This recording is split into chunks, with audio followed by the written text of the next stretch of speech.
Thank you so much. Adriania Babinu, me show so we show kaka. Oh, Dabi. Okay. Yanko through the ingredients quickly. Yeah, yanko washing and sa. When you say show hanum there, cleanliness is next to godliness. Hey, you're good. Okay. Inti dengi. Which me appoint here now can dina chemena. Me ho sugar. Na me ho margarine. Na me ho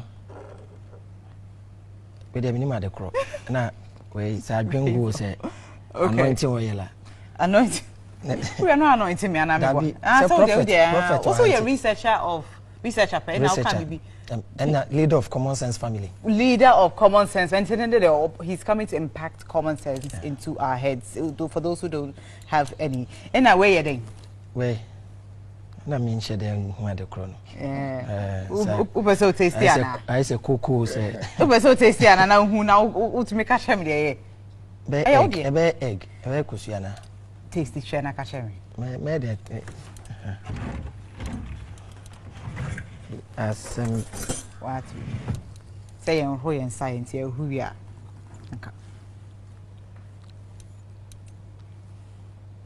You want the crow? Okay. Hey. Oh. And 1, 2, 3, 4, 5. Hey, no nonsense, man. We the unim. Unim. Okay, in a Pastor Prophert Kumchacha. Now what's way? If I make go through ingredients, no. Me that's. I was we oil. My main jump we answer. I don't be margarine. And sugar. And with a kind my with a fana kind. Aye. Man fast space ama. Oh boy. What's it? Which space on? I say a high assume. A high assume. A highlight baby where I say one light, you know. I have it mean with the say and the back but one bibisa. Which is all parties mean pronounce one. We pronounce my man. Okay. Space number. Oh, but what's me Johnny? M-I-double-L. Aden. Oh, me share some me name to me person me share. Okay. In a way, yeah. Open so taste me my tasting share because you are way and 20.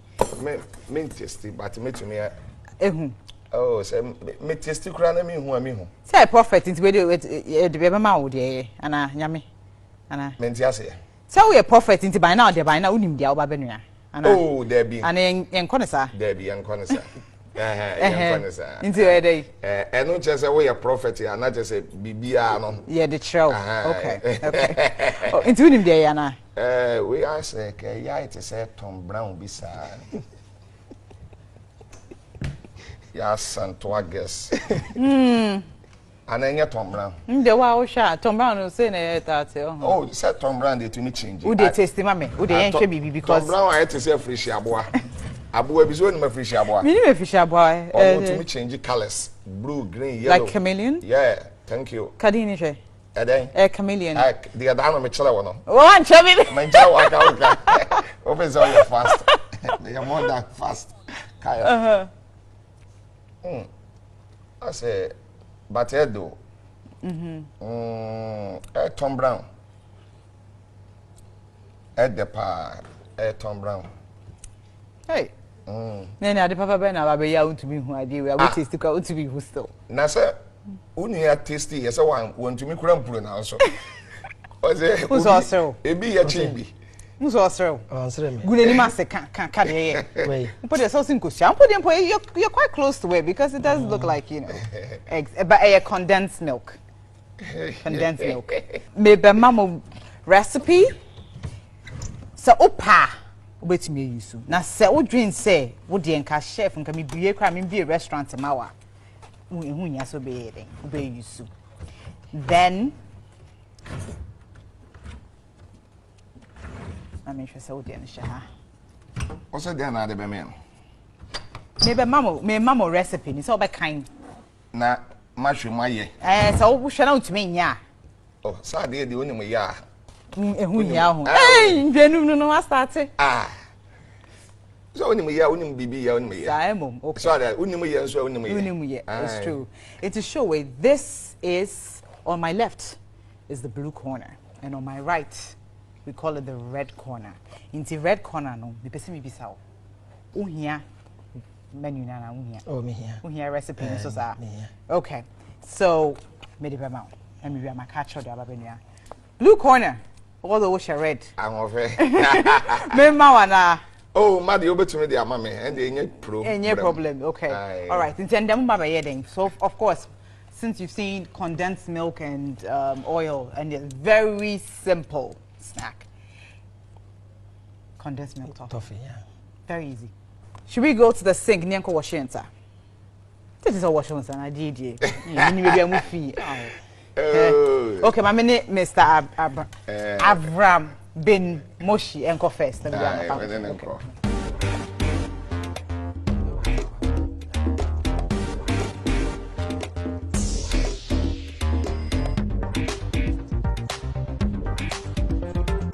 Prophert Kumchacha Cl also bread.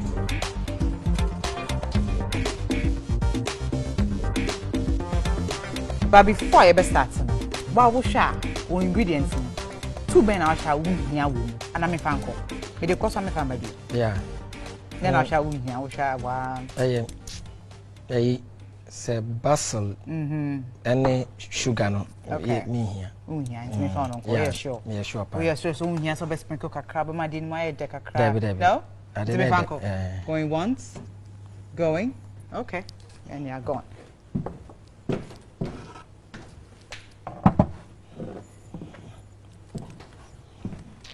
Prophets. I'm over. And I was way. Medium hearing, say, at the end, your person no one yet that. I say be aba. What kind of credit? So that's it. What kind of credit? They make we're doing number 5. We're doing the yet the road. So, Udi baby, yeah, go the sugar so be wooden.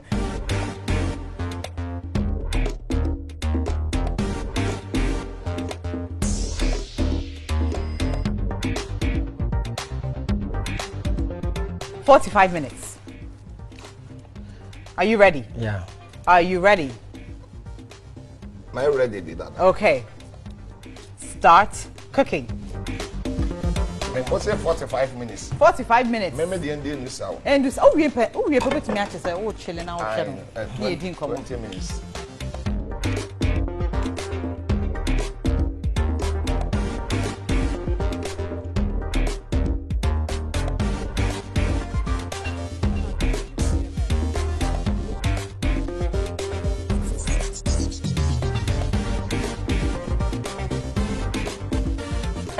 Some person use ninia so who here so be use ninia. If you person use way half, but me use half. I mean, dey here so be kakra ma ye tumi edi.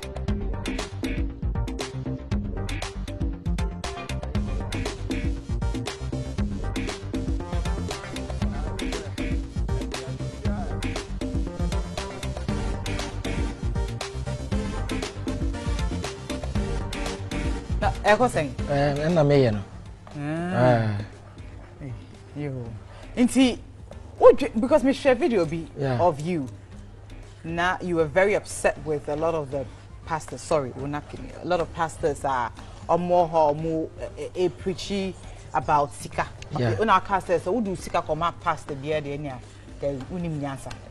We share video be similar like that. And now say you were against it. Say you catch us saying sika bra na me bon pie man na sika bra. I say wrong. Me boy. Sir. Na inti na ye bin we pastor na unjiska. Oh na ye je. Na me je. Inti they how can say na also you wrong for them. Because na me nim. Na me nim Inti de be na hu ye, say na hu ye. Oh one say ade me hu ya che. Me hu ya che there was problem with because say Nyankopon say sika na dwete e ye me de a. Me hu de nti a ne fie no, uduru ne fie a bibia da ne sika. Wa ne me problem no. Nyankopon na sika na dwete ne de a na me hu a kire me anka mekọ Nyankopon fie na makopem wa no. Nyankopon ne fie ne mum. E ho no duru wa yetumi gi age kwan se hye obotom no o transport nyina. So wo nti na say wo ko hu sofo a obetua consultation fee. Sabe So we can say member be who on chase council be who are wrong. No person watch him say we hear him maho. But Bible ne da wona kasa. Se agitum say Jesus cry nyankopon ba. Minim baby obi ko hu Jesus ya. Jesus ji ni sika. Ana Jesus be yes kasem. Because sanko bi benya Jesus ho mfa so a. Kane ma me Mary ene osua ni Peter. Wow, amani omhu no. But omo mfa ne ho enya mfa so. Na ekire no de ekọ no de otumu say ya ha adwen kakra. Ya ha adwen. Prophert Kumchacha, odi ne ya adwen.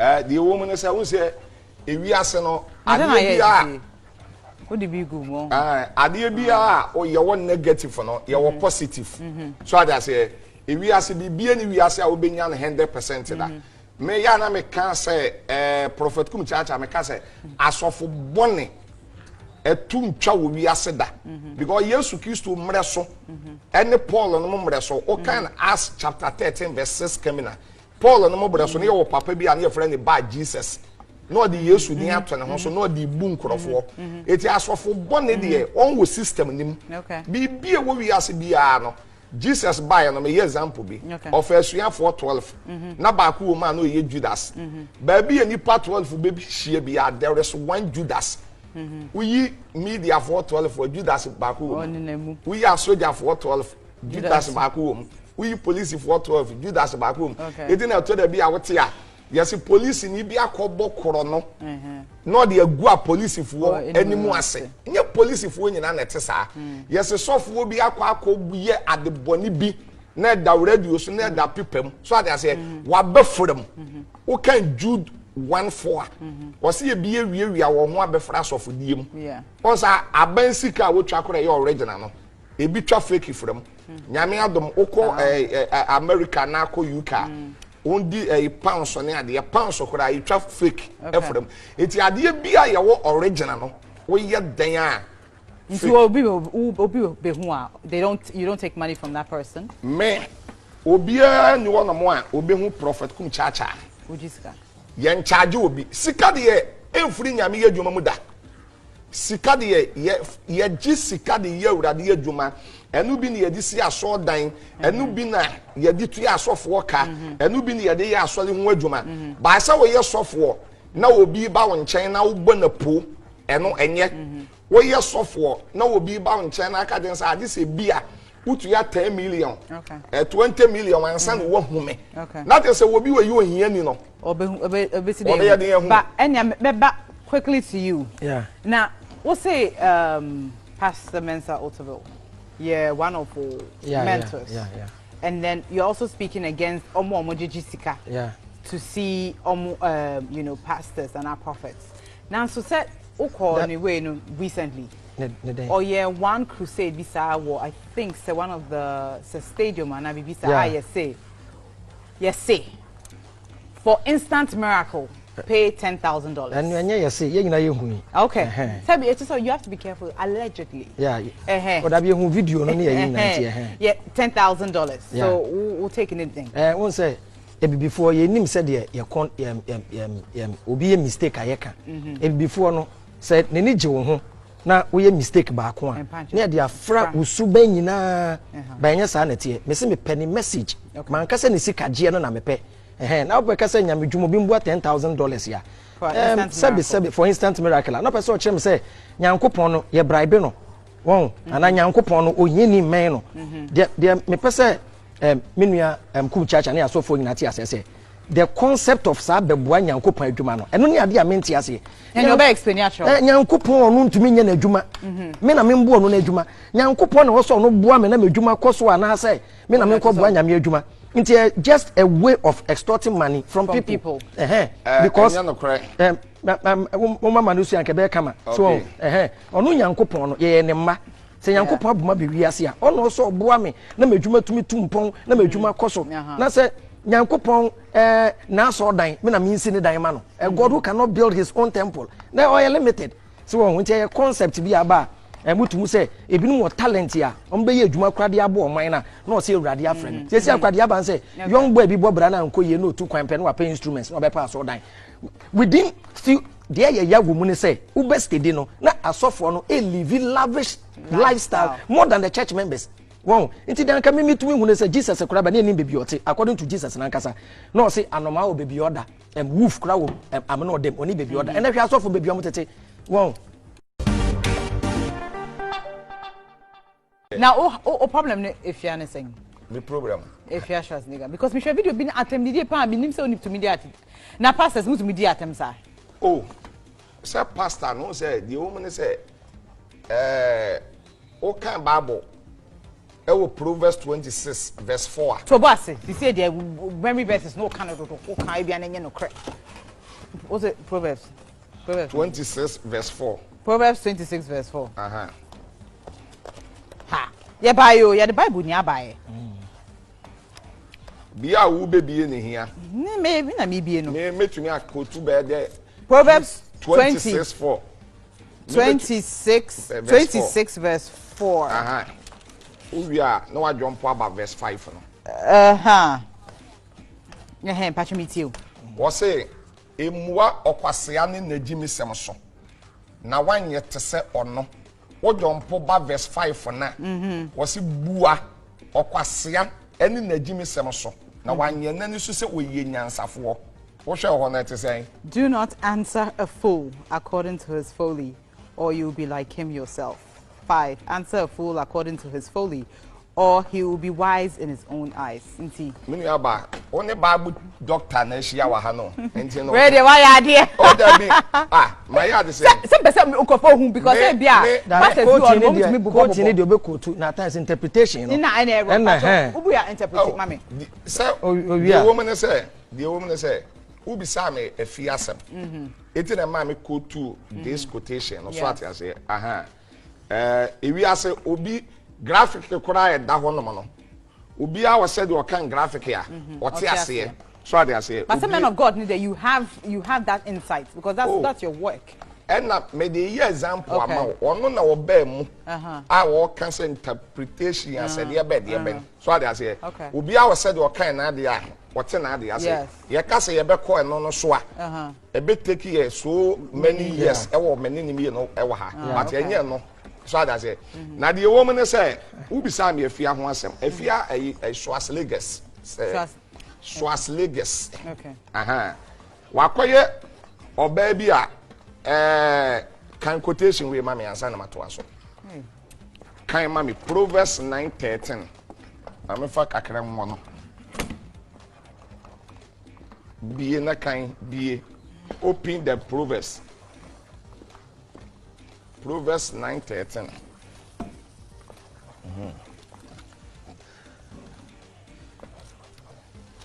Proverbs 9:13. Awesome. Can you show? Wa, me na makotu na dey. Na quote me who said the same thing na me be kan. Also for quote quotation say kan mana. Who is bisana? Who are working kan bisana. So we meet na case be quote. The woman folly is loud and she is undisciplined and without knowledge. The woman folly is loud and she is undisciplined and without knowledge. Also oba bia we ye kwase bia opekasa na ni ti boso kwa onim nyansa. Oh. Na Bible me printing press. Eti no afia Schwarzenegger's. I don't know Lagos and afia Schwarzenegger. Wo oba bia ye ka se koche maame watabra. Na wuhia na apa ache ne bra. Is very very very demon.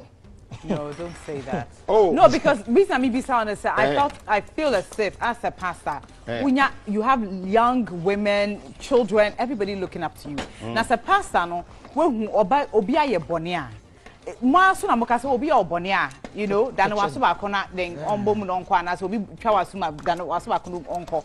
Now so what then they will retaliate here. And then I think that in my, you know, in my opinion, I think that I didn't see you in a good light because me feel say it was you were too angry, you're too provoked. Me da sene oborofo no emudu. The woman say we studio ha we invite Prophert Kumchacha Cl. Unim say me wi a ese say wo hwe me so ama me koforo car ekọ esi main road. Se bibi to me studio ha ene mo compound ha wo problem of course because when we invite him of so course. they say me your guest. Of course. Eti me ko program o kasapa. Me your guest. Efia no onye guest. Obi a invite no. So ade ase. Die ye hu ya no se wabɔ awuram. So ade ase wabɔ awuram a waba ya attack me. Na sabe eye aburochile kura na kamedi ni hu bedidi. Eye aburochile so ade ase kamedi ni hu bedidi. Na Ghana ha no ya na we ye nyame nipa we ye sofo wo ye program. Na obi abɛbɔ awura inside. It oba ye no kutetuo. Ɛna ɔde bɔ me a kasabi o mawu nkwase awuo. Oba no kuta mako ana bibi edidi awuo na ɔde bɔ me a ka wo pra me ka mawu nkwase awuo. Eti mo amko school amote mo brofo ya mo se self defense abrofo dia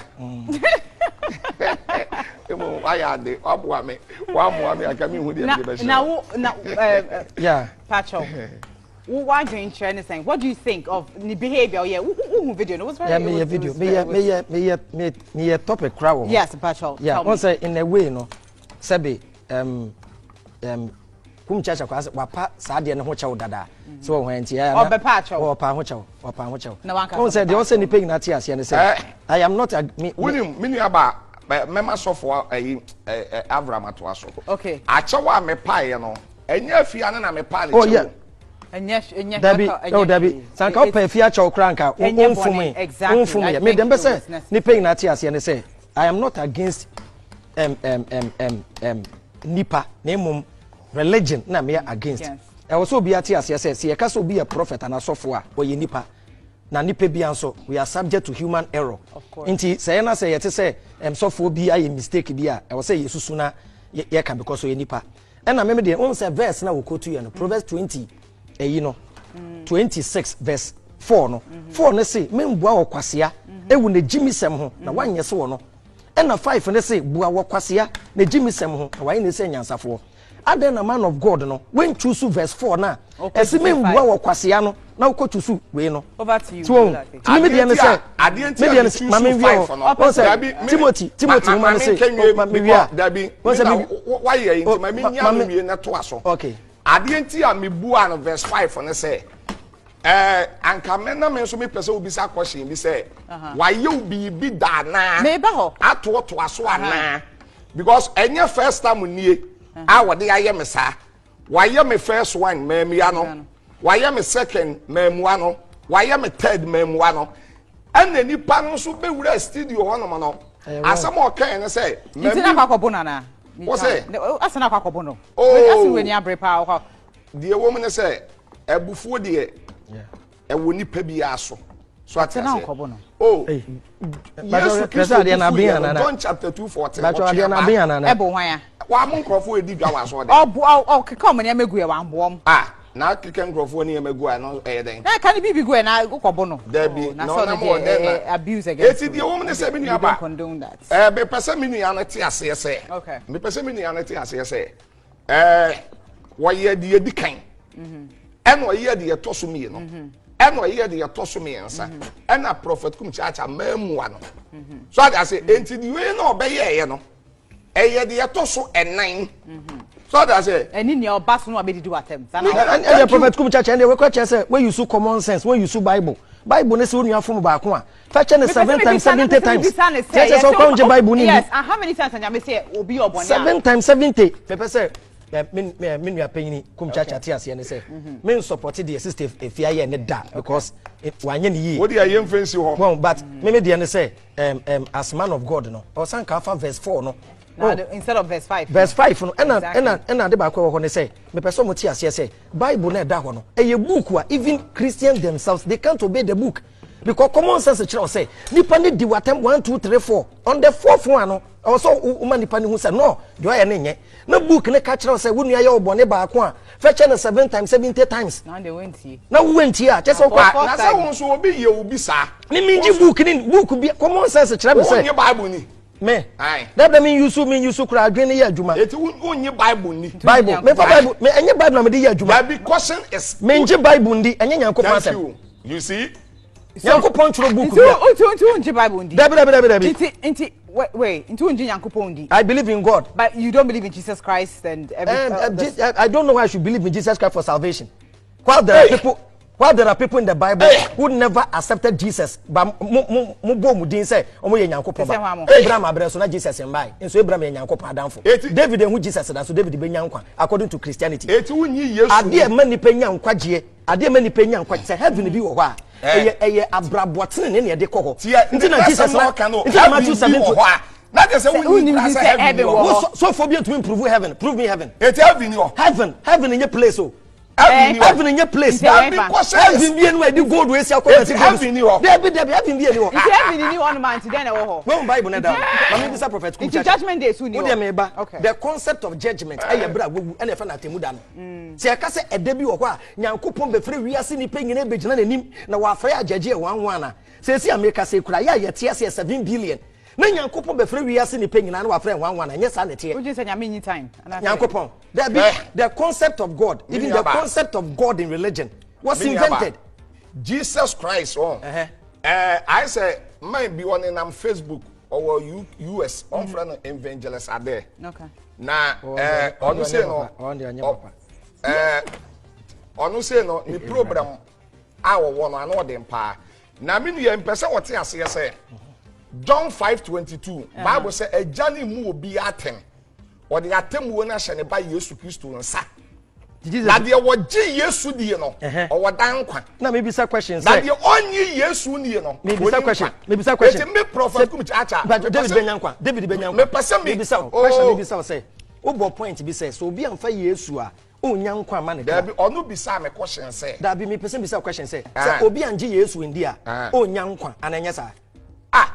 Without Jesus, no salvation. Me Bible na chere me sa. Nti bi say obi Nyankwa no Nyankwa. King David in so na o ka no. Old Testament no. Jesus no, o se no wo ho de dada. No wewu. No one we ye. No me hwe ni mo jangui. Nti David be de Nyankwa. Me bi say between Yesu gidie ene abrabotene ne. Say heaven bi wo ho ade ne de ko. Matthew 7:21. Jesus na kasa say heaven. The word there. You can't prove me heaven. Okay, say and prove heaven. National TV will be heaven. Heaven to sign. Who proof say? We can't prove heaven. Me Prophert Kumchacha the woman say, as obi o ye believer, as obi o ye jidi ni bia, as obi a but the waka me mani beje won say, wono unyi nyame ni. Na Bible. Ben kasa me nyame ndi. Ben kasa Jesus am nyini ni. Me believe in Nyankopon. Wo say unyi Yesu ni. Thank you. Na Bible so unyi ni. It is a unyi Yesu ni. Na wunyi Bible ni a Prophert Kumchacha mi gina ha ema asase dani butu ema osoro ba fom ema fom kosora de waye wadwen no waye wadwen de da sa wo no enya de a wo say uji di se heaven wo say Bible adwuma no mam de be so Bible no me use de aye adwuma da me gina bontie preach da ma boni pesu da me di urade didie da ma ye research hu say de ye nim Jesus bia exist. Jesus story here nim say. Hey, they were shaking at the time you mentioned. Them ne yaba. On say Jesus gidie na. Owesuafo 12. Na obewu ji wiase nkwa. Na ne maame ye virgin owo no no. Story ni wo ho da o. E wo Egypt da. Ye fa ne Horus. Uko India. E the story of Krishna. Media and Persia. Ne ye fa ne Mitra. Nti omo fa ye fa ne typology.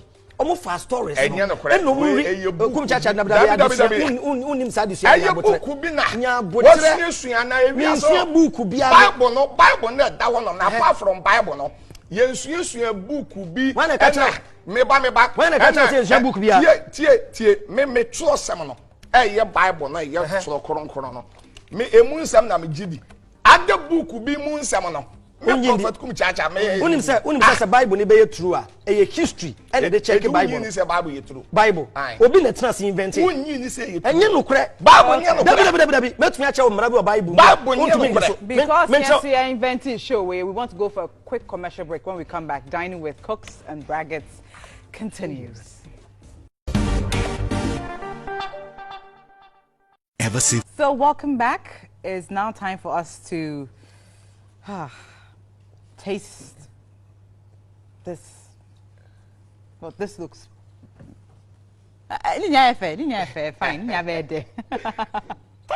But before we, taste it, we have a few questions, Mamo. So also a researcher and then the leader of Common Sense Family Institution. And now, Prophert Kumchacha. Okay, First question, comma. Okay, start with Prophert Kumchacha. Pacho, who asked Pilate for Jesus' body after the crucifixion? One a bizarre for Jesus' body, no. So person okosie no. After you. Matthias. Correct. Pacho Kabium. Joseph Matthias. Oh, Matthias. Yes, I just say. Joseph Alema. Me you know a person was saying. Whoa. Me a good. Oh, I don't know. I am sir. Joseph Ari Matthias. Ari. Also the Ari Matthias. What's that? Asante for your R. I have a problem. I have a problem. Okay, Pacho. Who is the author of the book of Revelation? Revelation. John the Revelator. Oh. John. Okay. Correct. Pacho, John. So, Pacho, finish this verse for me. In every battle, you need faith as your. Me to mean chemo chimo. I mean, come, and you're finding in our man. Me to mean chemo chimo. I mean, come, my baby. Finding in our man. Where the I say, be I say a class one for a question. So for where the easy now. There be a cocoa. There be finding in our man. Matthew was a Matthew no heading. Tax collector. So no Bible need into no sanko oyano. Oh, Musam didn't talk away some baby. Oh, there be men pese intercede him. There be men na dwinishia e could do baby baby be she be men na dwinishia. There be. And your first time ni. There be. Okay, because obi a onye ni se Nyankopon Yesu e wo ho na onye heaven eni de anodin. It's very necessary. Say block because I say stone cold. Okay. And then Mama start here. So plate A, plate B. Sani Feno. Plate A, plate B. Intimidini niya adding eba fako. Plate A, pacha obit me abe me kakra. Thank you. Plate A, plate B. To me be tasty. But before I taste no, this time no, your chef the same toffee, which is condensed milk. You be comparing to the we now share now this chef there now do there now who say difference. So don't say it is waiting. Yeah. What I say, inti me be your chef there no no nam there ba. Ono so ni di ni ono we twa na kama o there na we twa no the same kati cake no e wa ha. Eneja Prophets so any didn't banku fine every style is a what they say a new event. Yes. Every mistake is a new style. It's Mama starting would you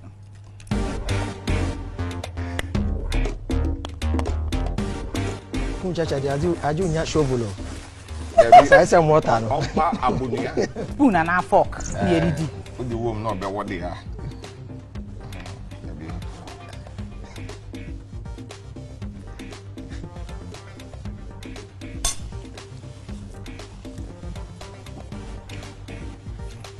But of course, me per se, Miss Ayede, me tasty, yeah, chef there. Come on. Okay, oh dear, before I make judging, oh, shall me be anyway winning. I don't know how. Pacho, plate A. Pacho, so bet me, so bet him, bet is so dear. But I may dear dinner, me pensing I'm sure that is. Yeah, Sana Becassa, yes, share dear sister. Maybe not see if you to be from my grandmother. Gusure. No. We are Pacho, it is so tasty. You for having to Kakre, kitty, it is so tasty. Kitty, be. Hey, Prophet.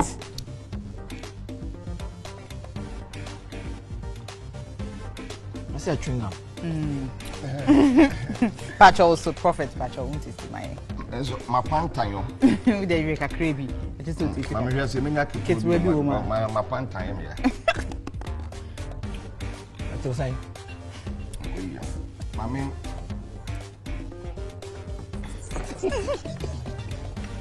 You know I want to anchor you know this no one time. You didn't fight. Yo, and yeah. Also, person would taste him. Where do we place A place B, but also tasty. A chef there, and who say a soft. Yeah. And to Saudi. We mom koye, mama rubber bag. Pacho. The winner is plate A. Yeah. Without a doubt. And Supreme Court. Thank you so much for coming. But before we go, my sponsors just want to say a big thank you to you for coming. Of course, we have some great packages for you. The first one is from Woodine, Les Créateurs. I'm saying control said thank you, Samo Baye. Munya or Simonje materials where mo fanko pam na mo just nice. Come on. From Woodine, Les Créateurs. I'm saying I'm dance so buy Dano milk. So muda was so buy Dano milk, for strong bones and teeth, and it's delicious, But more sachet dear or more milk, sound or powder ninya or some mama shirt saying, yeah, open so for walk. I bet me I Dano milk t-shirts, ninya and some notebooks in the patcho. So wait me actual more. Research, notebooks no Dano milk. Dano milk said thank you so much for coming. Of course, in part show, yes, prophets. Also, dear no. Some person that was say so buy. The Dano milk said, da se pa so also then. Or by when we need now so the pawasem. Tane pesek. That's it. Okay, so the winner takes home a Nasco blender. A nyama dear fine. It's durable. And it's affordable and great quality. Almost from Electroland, Ghana. Thank you so much for coming. You can blend different kinds of fruit juice, different types of things. So sure. Say, hey, Papa say we need correct. Yes.